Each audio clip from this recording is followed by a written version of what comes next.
ओम ब्रह्म सत्यम सर्वाधार सत उपदेश अमृत। विषय कर्म से स्वभाव, स्वभाव से कर्म। अध्याय संख्या 64। पुस्तक जीवन गाथा भाग 1।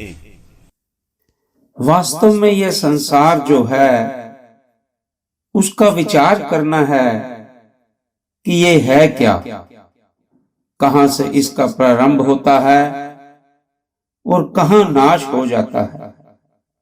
जैसे बादल प्रकट होकर आकाश पर छा जाते हैं और समय पर नाश भी हो जाते हैं, इसी तरह यह संसार चक्र है। यह हर वक्त कई सूरतें धारण करता रहता है। इस संसार में हर एक जीव अपनी आदत का गुलाम है। आदत को ही स्वभाव कहा जाता है। स्वभाव क्या चीज है? जो कर्म जीव दिन रात करता है उससे स्वभाव बनता है। कर्म का असर जो अंदर दाखिल होता है उसी असर से स्वभाव बनता है। शरीर जब छूट जाता है स्वभाव नाश नहीं होता, स्वभाव ही नया शरीर धारण करता है। इसी को आवागमन कहते हैं। जैसे स्वभाव लेकर जिस वजूद यानी शरीर में दाखिल होता है उस स्वभाव के मुताबिक ही खेल करता है। जैसा जीव का स्वभाव होता है वैसे ही कर्म करने की खातिर वह मजबूर होता है। स्वभाव ही को भावी कहते हैं, कर्म रेख कहते हैं। भावी टल नहीं सकती यानी कर्म रेख मिट नहीं सकती। कर्म की वासना से जीव शरीर में आता है और कर्मों की सजा जजा को भोगता है। एक लम्हा भी रंज व गम से छूट नहीं सकता है। एक इंसान के 4 लड़के हैं, लेकिन आप देखेंगे हर एक का स्वभाव अलग अलग है। एक अमीर है, नेक इखलाक है, नेक कार्यों में लगा हुआ है। दूसरा कजाक है, डाके मारता है, लोगों को दुख देता है। तीसरा सेवा करने वाला है, दूसरों की भलाई की खातिर खुद तकलीफें उठाता है। चौथा ऐश प्रस्त है, संसार के दुख की उसे कुछ परवाह नहीं। वह अपने ऐश व इशरत में गलतान है। सब अपने अपने स्वभाव के मुताबिक कर्म करते हैं और उनके स्वभाव के मुताबिक फल लगता है। कोई हंस रहा है, कोई रो रहा है। जीव स्वभाव से ही लाचार है, स्वभाव के बस है। सोचता है कि गलती नहीं करनी चाहिए, मगर स्वभाव से मजबूर होकर फिर गलती करता है। स्वभाव ही उसे गलती करवाता है। जीव अच्छे कर्म करके सुख पाता है, बुरे कर्म करके दुख पाता है। शरीर के नाश हो जाने पर भी जीव की प्यास बनी रहती है। तृष्णा के बस होकर नई योनि में दाखिल होता है। जैसा स्वभाव लेकर आता है वैसा ही सिलसिला शुरू कर देता है। संसार के सब पदार्थ स्वभाव के वश में है। धरती, आकाश, पवन, पानी, अग्नि सब स्वभाव के वश है। आकाश का स्वभाव है शून्यता, पवन का स्वभाव है झूलना, अग्नि का स्वभाव है जलाना, पानी का बहाना, धरती का जड़ता। इसी तरह फल आदि का हाल है। कोई चीज मीठी, कोई कड़वी तो कोई तीक्ष्ण होती है। इसी प्रकार जानवरों का भी हाल है। बाज का स्वभाव शीतल होता है, बाज का कंजात। बाज इतने असील होते हैं कि यदि चारा न भी डाला जावे तो दूध दे देते हैं, लेकिन बाज इतने कमजात होते हैं कि चारे का जरा सा भी फर्क लग जावे तो वे लाते मारते हैं और दूध देना दरकिनार नजदीक नहीं आने देते। यह सब स्वभाववश होकर ही ऐसा करते हैं। यही हाल इंसानों का है। एक इंसान दूसरे को दुखी देखकर दुखी होता है और उसकी मदद करने को तैयार हो जाता है। एक जालिम है, दूसरे को दुखी देखकर खुश होता है, हर वक्त दूसरे को दुख देता है। एक आसुरी संपदा है और दूसरी दैवी संपदा है। आसुरी संपदा वाला पुरुष यानी चंडाल स्वभाव वाला हमेशा उल्टे काम करता है, हमेशा दूसरे के नाश करने की कोशिश करता है, वैर वकीली अंदर रखे हुए होता है। चंडाल के यह लक्षण है। अपनी बड़ाई चाहता है, बगैर मतलब के किसी से बात भी नहीं करेगा। उसका आचार विचार बहुत बुरा होता है, उपद्रव करता है, लापरवाह होता है। उसके ख्यालात पशु से भी बुरी हालत वाले होते हैं।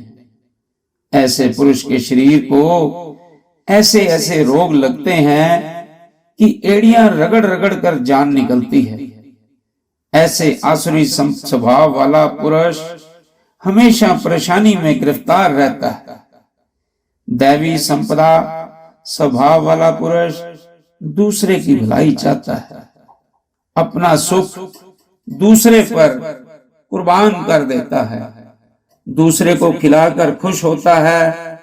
बड़ी संपदा होने पर भी निर्माण होता है। हमेशा नेकी करने का ख्याल उसके अंदर होता है।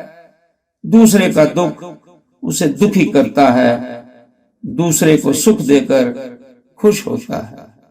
हमेशा साफ बात करता है, जो कुछ अंदर बात होगी वही करेगा। ऐसा जो इंसान है उसकी आत्मा सुखी है, वह बड़ी कीर्ति को प्राप्त होता है। हर जगह उसकी उपमा होती है।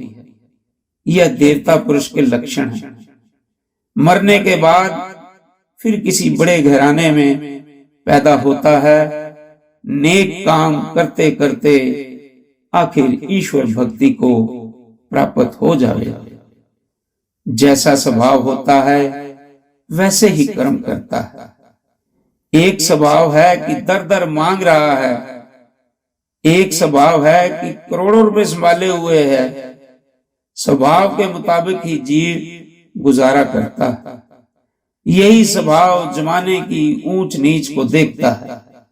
जिस खानदान में चंडाल वृत्ति वाले पुरुष पैदा हों वह खानदान कायम नहीं रहता, आखिर तबाह हो जाता है।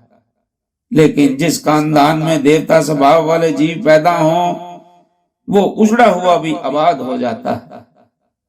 हर एक चीज इस संसार में नियम पर खड़ी है, नियम के मुताबिक ही तरक्की करती है।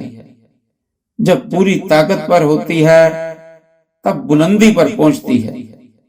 नेक स्वभाव वाले जीव की आदत से पहले ही पता लग जाता है कि किसी वक्त वह कामिल बुजुर्ग बनेगा। बुरे स्वभाव वाले की आदत से मालूम हो जाता है कि वह किसी वक्त खानदान की जड़ काट देगा। अपनी आदत को समझने की खातिर नेक लोगों की संगति है, जिसको सत्संग कहा गया है। जैसे पानी के करीब जाने से ठंडक महसूस होती है, आग के पास जाने से तपश महसूस होती है, वैसे ही संगत का असर होता है। नेक असर होने से इंसान सुखी हो जाता है। यही किस्मत है। हर एक जीव अपनी किस्मत आप बनाता है। जैसे कर्म करेगा वैसी ही किस्मत बनती जाएगी।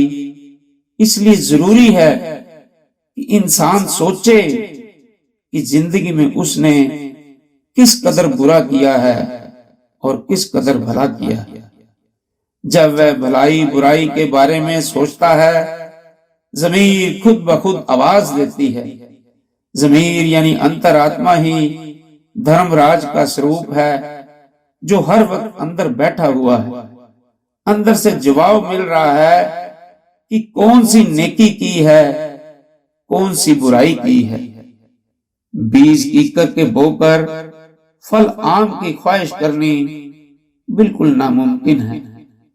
जीव अपने करने का फल जरूरी पाता है। बाज दफा देखा जाता है कि पुत्र बाप का विरोधी होता है। सोचो यह क्यों है? यह अपने करने का फल है। जो कमाई रिश्वतें लेकर या धोखेबाजी से दूसरों का खून चूसकर रुपया पैसा जमा करके की जाती है, उस खोटी कमाई के इस्तेमाल से अपवित्र खून बनता है। उस खून से वीर्य बनता है। वीर्य से वंश यानी संतान भी वैसी पैदा होती है जो खोटे स्वभाव वाली होती है। जहर से जो चीज पैदा होती है वह अमृत कैसे हो सकती है? बुरी कमाई से जो बच्चा पैदा होता है, यह बच्चा वंश नाश करने वाला है। यह अपने करने का फल है। जिस मनुष्य की नेक कमाई होती है, उसका परिवार भी नेक होता है। उसमें नेक व्यवहार, सत्संग, नेक विचार का चर्चा हर वक्त बना रहता है। जिसके घर में घोड़े, हाथी, भैंस बंधी थी, चंद साल के बाद देखा गया कि कुछ भी नहीं रहा। इसका कारण यह ही है कि बुरे आचार वाले पैदा होकर उन्होंने अपने बुरे अमालों यानी कर्मों से उस ऊंचे खानदान को खाक के साथ मिला दिया। इंसानी जिंदगी का मकसद है नेकी या बदी को समझना। नेक इंसान कदम कदम पर नेकी करता है, बुरा आदमी कदम कदम पर बदी करता है। दुर्योधन और पांडवों का हाल देखो। हालांकि राज पांडवों का था, पांडव दुर्योधन से 5 गांव मांगते थे, मगर वह 5 गांव भी देने को तैयार नहीं हुआ, जिसका नतीजा महाभारत की जंग हुआ और उसमें दुर्योधन और सब कौरव तबाह हो गए। अति लालच, अति लोभ में आकर नेक चलने को छोड़ देना जमीर की ख्वारी यानी बर्बादी है। अपने जमीर को तबाह करना है। पाप कर्म अंधेरे गड्ढे में फेंकता है। इस बुद्धि को शुद्ध करने की खातिर जब तब सेवा का धर्म माना गया है। सेवा करने से पाप नाश होते हैं। दूसरे की खिदमत करने से अपने पापों का नाश होता है। भगवान कृष्ण और भगवान रामचंद्र ने सेवा का आदर्श पेश किया है। सेवा से निर्माणता व आजिज़ी से घना आनंद प्राप्त होता है। बड़ा कौन है जिसके अंदर आजिज़ी और पर उपकार है। जिसकी आदत नेक है वही बुजुर्ग है। कमीना कौन है जो हर वक्त अपनी खुदगर्जी में गर्क यानी डूबा रहता है और हर दांव करके अपने सुख की खातिर लोगों को दुख देता है और अपने पापों से बिल्कुल डरता नहीं है। ऐसी खोटी भावना ही नरक का स्वरूप है। जीव को सुख और दुख अपनी करनी के मुताबिक मिलता है। कोई कर्म चक्कर को जीत नहीं सकता। हर वक्त अपनी करनी नेक करनी चाहिए जो हर हालत में सुख देने वाली होवे। ओम ब्रह्म सत्यम सर्वाधार।